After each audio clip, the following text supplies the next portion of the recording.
Welcome to the Wrestling Still Cool podcast. My name's Cam. That's Mark. How y'all doing? Appreciate y'all joining in. All right, so to start it all off, you can follow us on Twitter at WrestlingSCool and go ahead and take it over for the rest. And Instagram at Wrestling Still Cool. Facebook, Wrestling Still Cool. TikTok, Wrestling Still Cool 90. And you get us on email at WrestlingStillCool@gmail.com. All right, so we're going to kind of get into the whole weekly thing here and go over some of the news. Apparently, a WWE Raw star is trying to get a match with Triple H of all people at WrestleMania. If you were to take a wild guess who that might be, who would you say it would be? No, I recently heard about that. You know who it is? No. I heard about it. Just don't remember who it was right now. A Raw superstar trying to get a match with Triple H. Yeah.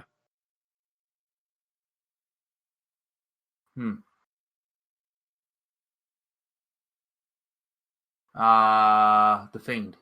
Nope. I don't know. AJ Styles. Apparently on Inside the Ropes, he said if he can't get Drew McIntyre or Edge, and if it can't be Edge, it's got to be Triple H. And he was basically elaborating he does want Edge because of the injury that he sustained during the Royal Rumble match earlier this year.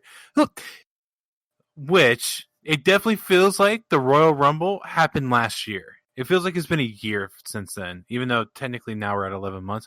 It didn't feel like that happened in 2020. It felt like it happened in 2019. Yeah. It's like a long year, man. It's been a long and short year. It's super confusing how it feels. Yeah. Either way, so to further explain on it, he says, I feel like I'm putting him in a situation like I did with The Undertaker. Kind of like, hey. So you'll accept. I don't know. Listen, these are guys that I've always gone, wow, they're great. Even speaking to them, you realize their mindset of the way they approach things are totally different than the other performers. There's something about them. This is the reason why he's still doing what he's doing. NXT brand is because of Triple H. There's no question about that. So I'll have to see how that's going to work in a match with him. Will it ever happen? I don't know, but I'm trying, guys. Honestly, given what Triple H is in charge of with NXT, I don't necessarily want it to be in WrestleMania with AJ Styles. I actually think it would be better if they did a War Games match where you have Styles, Balor, Cole, and one of the other guys from Undisputed Era against Triple H and who he selects as his people for Team Triple H or whatever in a War Games match with like Triple H, Pat McAfee. Actually, kind of built a similar match that they had recently at War Games. But Pat McAfee, the Bruiserweight, which Pete Dunne, I almost forgot his name there, and maybe Ciampa, all in a War Games match. I think that would be a better setting than WrestleMania. Well, I agree. As far as, that would be a good match to have at a War Games type show. But I also want to see the one-on-one match, honestly. I really would. But I think that the War Games could be the setup to it. I think that would be, I was taken very seriously, obviously. I think that what we just booked right there is great. But I also like to see the one-on-one match. It could be even an NXT takeover type of thing, too. It don't have to be at a Mania, even though that'd be really cool, too. It could be a takeover. It could be the Survivor Series or, SummerSlam, whatever. It could be, just put it on NXT. That's fine, too. Yeah. I mean, I don't think it's going to be as big of, it would bring attention to NXT, obviously. If you're going to put it on the WWE main card, then I would say, you did a SummerSlam or something. It's fine, too. Yeah. It's just, I don't know. I kind of feel like building on the fact that Triple H is in charge of NXT, so have him in a match at NXT in like a War Game setting, but also making the Styles team basically be Bullet Club for what WWE has left of Bullet Club there would be a great idea. Yeah, that'd be cool. I would like to see that too. Yeah, I think it would be great. I think it would be great if they did it that way. I think I wouldn't. Huh? Although I wouldn't mind I wouldn't mind necessarily the WrestleMania matches. Just I have a preference to the War Games idea.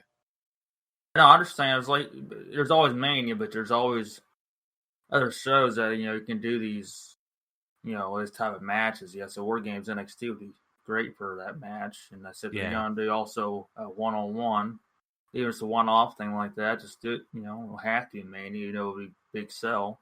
Mm-hmm. You can do a different type of show. But I think that I would love to see Triple H and AJ Styles in a match. That would be great. Part of me would want to do Bullet Club versus D-Generation X, but I mean, at that point, those guys are aged out, and I don't think it'd be it's not going to be really, on paper, see DX versus Bullet Club would be cool, but you really look in the, in person, it's not going to be, what you would want, probably. No. Shawn Michaels needs to stay retired. Road Dogg.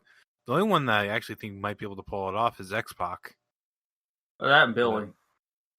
Yeah. Billy, he's still in great shape. He's in AEW. Well, I mean, just saying, but by just the people, not so much where they're at. But if you want to say where they're at, Billy would be able to do it. But he's still in awesome shape, man. Billy Gunn, he's crazy in his age frame. I see him in the AEW a number of times, man. Dude stays in great shape for his age too. Mm-hmm. Road Dogg looks like he's a little behind the age, behind the shape. Yeah, I mean. He's a producer now. I can't really hold it much against him. Oh no, I got you absolutely. So our favorite subject over on are they on Raw or on SmackDown now? Is Retribution on Raw or SmackDown? They're on Raw. I lost kind of. They had good traction, obviously, and it just they lost direction. They lost direction, traction, lost it all, man. I just lost hope and interest. Honestly, it's just there's not really a threat there anymore. So we talked about that a number of times. It just keeps on getting to where it's like, okay, they're not really a threat anymore, and they're not taking over and nothing. So I just kind of lost. I mean, it's all right to see them in the ring, but it's I don't really. There's what they were intention to do with them, or whatever they showed them first. Like we talked about a few times in different podcasts or different episodes. I just kind of just watch the matches. I don't really pay attention necessarily to what are we gonna do next. I don't get involved in that anymore. Just take it as what it is now. But it's unfortunate that they, had good traction, but that rug was kind of pulled up on them. So. It was, and it's unfortunate. Apparently, they're trying to move towards Ricochet being part of the group now. Yeah, I've seen that, especially this past week too. And, that's an interesting thing to have them do. It's just like, okay, if you're gonna get Ricochet, I just don't see that being the next big. I don't see it being a big picture necessarily. So no. I mean. What's the big motive behind? I mean, you'll want to get a new member, but I just don't see the big picture would be for them to have a big push, a big direction to the brand or even the company. So it seems like would be better direction, especially for Retribution at this point, is to keep Ricochet out of it and kind of let him be the Sting, if you will, to Retribution. I think that'd be a better choice. And honestly, like they shouldn't get any names that are big names, I guess you'd say, in WWE currently. They do have to have a monster guy. I get it. Ali is supposed to be the leader, but you need someone that is like a Kane type of guy, a big guy. Yeah, I mean, how believable can a group? I mean, they were believable when they first started, and then you went from how many members of that group, faction, whatever, to now we have 4 or 5 of them, and your leader is that he's great in ring. I'm not taking anything away, but how believable can a someone be that's a threat, so forth as Mustafa Ali? And it's like, well, I'm not saying it's not bad for him to be the leader, but they they need a muscle guy. They need a big muscle guy. That's what I'm saying. But it's just not as believable. It's like they came in, something was believable about it, but how far away they've gone and how far now you see them, and then the big picture, how long would that run really last? I mean, from you take them now than they were when they first started, the first did the attacks. I mean, then you can see them doing some serious stuff for a little while. I mean, I don't know what their big picture of how long they would have them do anything for. I think it would have been great if they would have stuck with around when they first started, make it more of a threat, like how the locker room felt. But now you see them; they're not even really a threat anymore. Right. Yes, that's what I'm getting at. That's what I'm saying. I think Mustafa Ali wasn't what you call the best choice for it, but I think it would have been, and that's not saying it's nothing against his skills, but it's not really the picture that you would have to imagine to see as more of a threat, and not just a leader, but also the directions of the faction. Yeah, it just doesn't make sense, and I kind of get why they're trying to go after Ricochet, but Ricochet needs to be the one that stands up to them all, and I just don't understand. Yeah, and I mean, and it kind of makes me fearful with Impact right now. A lot of the contracts are coming up for renewal that they might not exactly sign. I have a feeling that if WWE picks these people up, they're going to end up just chucking them into Retribution, which would make any sense at that point. I hope they don't. I hope that they do the right thing by them, but WWE is known for not being great about things like that. Yeah, it's just they need us they need especially to keep the Retribution characters the way they very anonymous, very mysterious. Yeah, that would fit them a lot better, honestly. And you don't want to. I don't see the point of trying to grab current roster guys to bring him on into the group as much as some people may believe that may be the case, but at least maybe think that's a good idea. But I don't think it is. But it's just that you're there for Retribution for whatever your reason is. There's bad decisions in the company, as they say, when the group say, and you're trying to take over, and it's like you're trying to destroy. Adding to the group, it's like it's not really destroying necessarily. It's just you can say the old they did with NWO, you're with us or you're against us.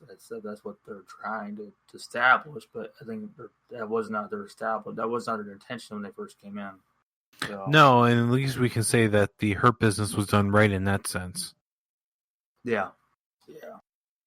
I hope the Hurt Business was at one point they were on traction too. This feels like they're still there, still good. Just there's some of the things that you have to take a story obviously in different directions, and some things are going to be a little weaker than others or stronger than others.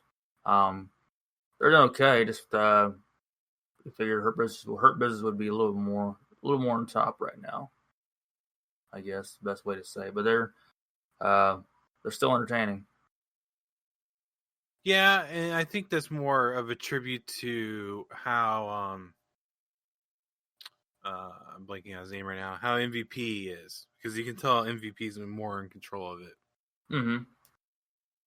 Which I'm not really sure why they call Lashley the CEO when it's like more MVP's the leader.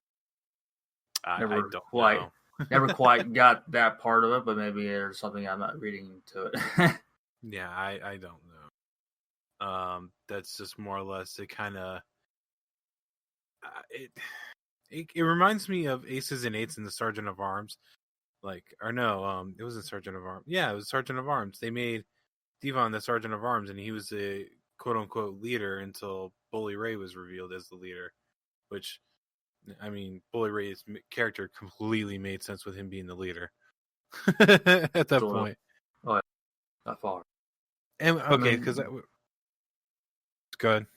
No, I was like, D-Bomb was all right. It was cool, but yeah, I mean, it was good for that. But when Bubba Bully Ray whatever took over, just rose it to another level.